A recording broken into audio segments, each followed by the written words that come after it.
Môre geliefde, welkom op hierdie sonnige winters dinsdagoggend. Vanoggend gee wat jy het vir Jesus. En ons teks is in Jeremia 17.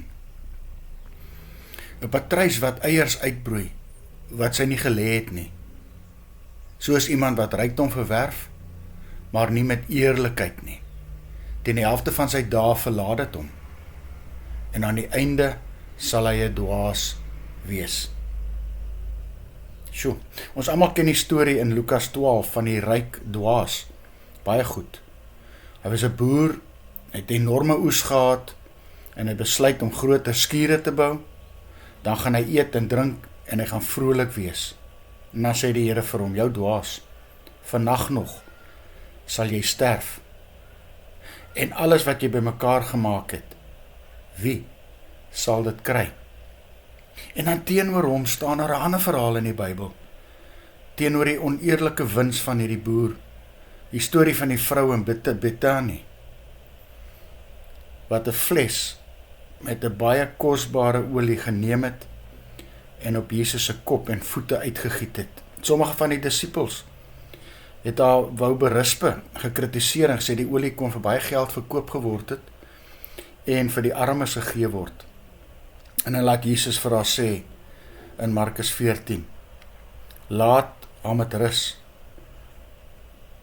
Waarom maak julle dit vir haar moeilik? Sy het 'n weldaad aan my gedoen. Ek verseker julle, waar die goeie nuus ook al oor die hele wêreld verkondig word, sal daar ook gepraat word van wat sy gedoen het. En so sal sy vir altyd onthou word. Is dit nie waar nie, né?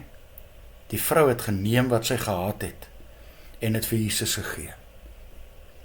Laat ons nie ons tyd en ons energie mors op oneerlike goed, oneerlike winste, oneerlike opbrengste nie. Laat ons eerder ons seëninge gebruik om God se koninkryk uit te brei.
Here Jesus, leer my om my seëninge te gebruik en so u koninkryk uit te brei.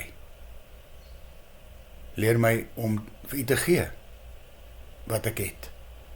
Amen. Mag jy 'n lieflike dag hê.